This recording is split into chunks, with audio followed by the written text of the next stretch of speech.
everyone, welcome to Willow's Whimsy. Thanks so much for stopping by. My name is Neecie, and this is my series, Neecie's Many Musings. It's the potluck. It's everything my other series are not. Opinion piece, story time, a rant, a mini series. We're doing a mini series. I seem to be on that trajectory lately, and my my Neecie's Many Musings, that's a potluck in terms of viewer likes as well. Some of you will be like, I don't need to listen to this shit. And others of you will be, oh, I might get something out of this. And so trigger alert. Maybe not even trigger, but just warning. Menopause. I'm going to talk about menopause. I'm going to do a series. I am not an expert. I am talking about me, my experience, okay? I am not going to cover all the things that happen during and after menopause, and I am not going to go into everything that could possibly affect someone. This one I'm going to talk about, and I'm going to get graphic, you guys, and I'm going to talk about the vajayjay, and I'm going to talk about sex, and I'm gonna. And so just, if that's not your cup of tea, like, you don't need to watch. I want you to watch what you want to watch, and I want you to feel comfortable, so. Okay. I started my cycle when I was 11. I got my first period. I was pretty normal. Like, it kicked in right away, and it was every month. Somewhere in my 20s, I developed I'm going to say this wrong. My cycle was, let's see, there's hypo and hyper. It was hyper something, which means, so a regular cycle is 28 days, right? No, not me. It was 21 days. I got my period every 3 weeks for years. A woman usually starts perimenopause somewhere between 35 and 40-ish, but you don't know you're in perimenopause because nothing's changed. It's all working, it's all doing what it's supposed to. You might start to see a little, some signs of aging, things like that, but like, you're good, you're good. In my 40s, oh my God, it would have been, yeah, it was in my mid 40s, like 45-ish, somewhere in there. I started having, so I would have my period, and then it would end. I'd have it a week later. It would end.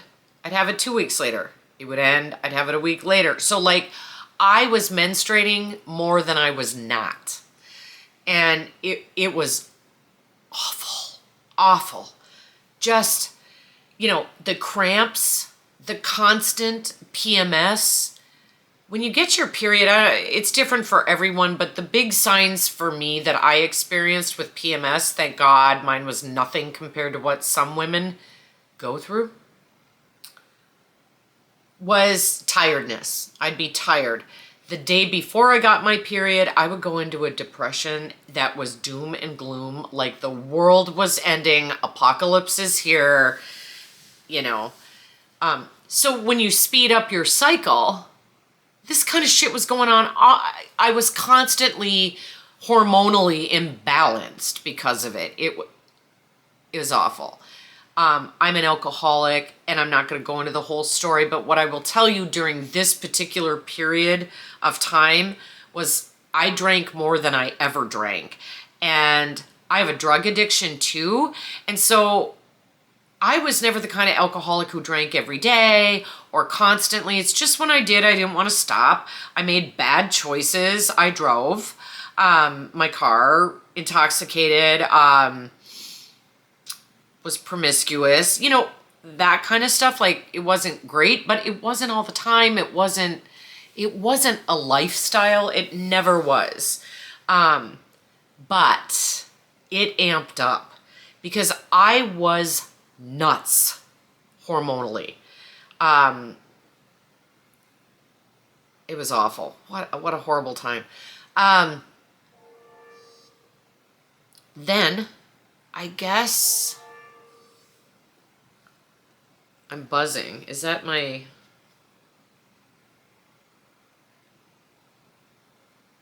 Oh, I think that's my auntie. I think she texted me. So then, God, it's been so many years now. It's kind of hard to believe, really. I think I was 51 or 52, maybe more like 52. I had been missing periods for the first time ever.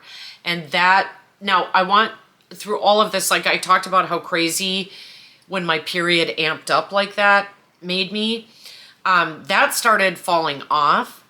And when that started falling off, my sex drive went away completely. So before I even went into menopause, I had no sex drive.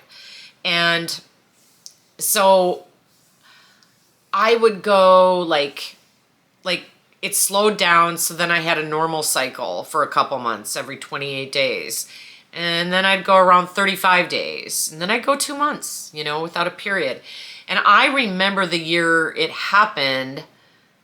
It was in the month of February. And like I said, I think I was 52. And it had been a while since I had had a period. And I remembered saying to the universe, you know, I believe what I believe, right, spiritually. And I had said, you know, I want one last one. I want one last one to savor the experience of being a woman in full, you know, whatever. And to just honor that that part of my life is going away. And for the children I was able to have, and I got it. I got one last period, and that was the last one, and that was in February. Now, I really never, I had hot flashes, but I can't speak to that, you guys, because they were so rare. I had like maybe 2. That part was fine. In fact, I would have told you, so let me explain something.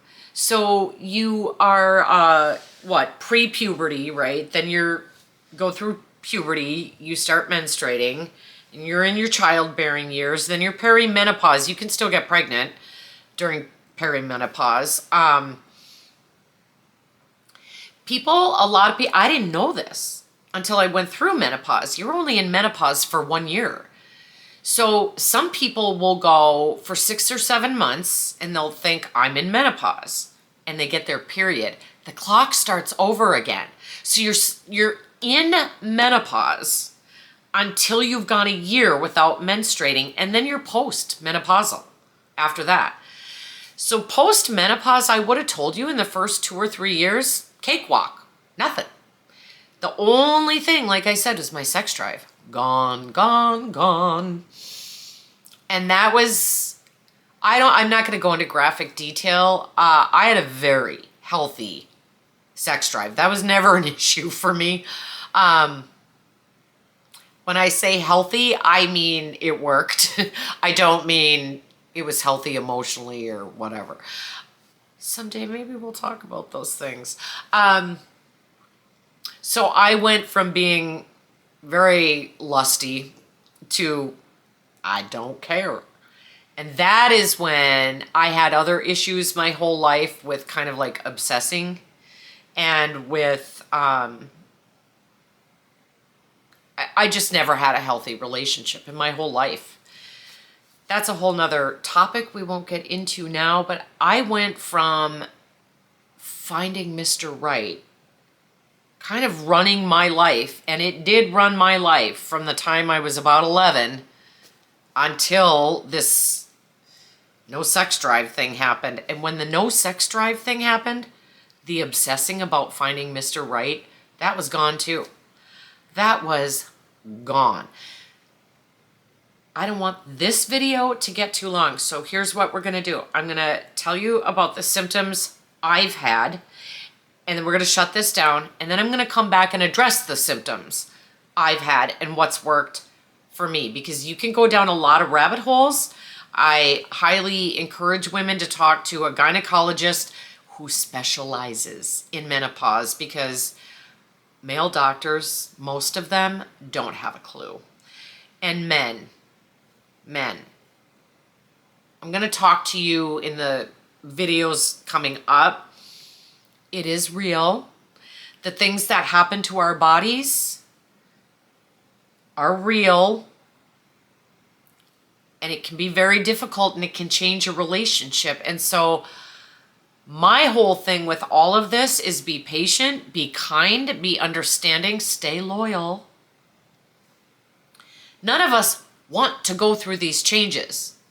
You know, of the two sexes, women go through so much just in changes to our bodies, you know, because there are significant things that happen to us in terms of, you know, going through puberty, which men do too, but carrying a child, you know, shedding our uterine lining once a month, and the hormones and how that can wreak havoc, and just ovulation too. I don't know about y'all ladies. I always knew when I was ovulating. I had a thing called middle schmerz, and it was pain in the ovary that I was ovulating out of. So I knew which side each month I was ovulating out of. But there are physical changes that happen when you ovulate. But you also become incredibly, I don't know how else to say this, horny. And me, I could be in the grocery store and see a good-looking guy and start following him. I know. I never acted on it, you guys. In many ways, I am glad I am not going through that anymore. My symptoms. So I guess the first thing was the sex drive, like I talked about, and I didn't care about getting that back. I'm like, I'm done. Thank God. It doesn't matter anymore. For the first time in my life, it was like being free. Because there was so much emotional baggage that went with my choices over the years and my actions. And some of those actions hurt other people. Like, it wasn't good. The second thing was, and I went through so little that I feel weird even talking about it. So you dry up. It's true. When they say, I'm a shriveled up old prune, you don't get wet the way you do when you're young and you get stimulated sexually. That goes bye-bye. It did for me. Goodbye. Even because after time went, a couple years, my sex drive came back enough that I might have considered it, but not really. Like, emotionally, I wasn't there at all. But my body did start showing signs of awakening again. But there was nothing there, if that makes sense, to work with. They call that vaginal atrophy, and there's a couple things that happen. So the inner lining, I don't know if it's the uterus or the cervix or whatever, but the vaginal canal that the penis goes inside when you make love, that thins. And because you no longer have your natural lubricant, it starts to atrophy, essentially. And so sex, tears, rips, burns can cause UTIs, urinary tract infections, all sorts of incredibly painful things, okay? And so for some women, not only do they lose their sex drive, they'll buy lubricant and try that, and just to keep their husband happy. And because it is a devastating thing for some women to lose, you know, but it's so painful they can't keep going. So I have had relations, not many, but I experienced incredible pain and discomfort to the point where I was in agony for almost a week after. And it wasn't even like a rough session or anything, you know. So I was like, okay, yeah, I'm I'm done. So I had that. I stopped sleeping. I really, you know, I went through periods of insomnia in my life, but they were usually brought on by a situation. Once the situation was cleared up, I was fine again. I think it's been at least 10 years since I have had a night where I went to bed, slept 8 hours and got up, or even 7 hours, you know. Insomnia has been something that has been, it's been a nightmare for me. The other thing, hair loss. And I didn't know that was a thing that came with